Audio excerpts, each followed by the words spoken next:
मुसाफिर की तरह सिर्फ एक बार मुलाकात का मौका दे दो।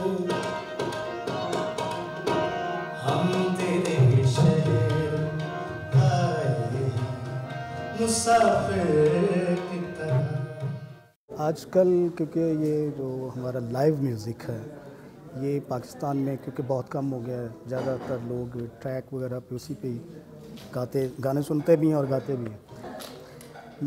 मुझे तकरीबन हो गए हैं कोई 17-18 साल हो गए हैं इस फील्ड से। मेहदी हसन साहब का शागिर्द हूँ। बेसिक जो है वो मेरा गज़ल है, तो लेकिन फोक और ट्रेडिशनल सॉन्ग और जो अपना अरफाना कलाम और अपना ये फोक के साथ साथ जो सेमी क्लासिकल उसमें भी थोड़ा बहुत कर लेता हूँ।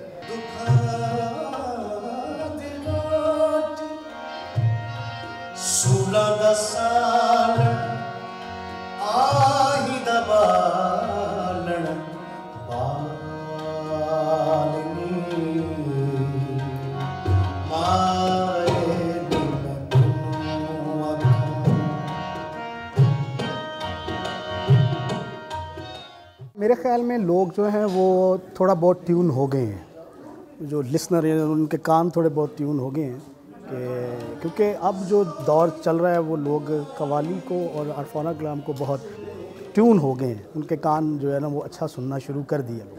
आपसे क्या गिला करें, आपसे कुछ गिला नहीं।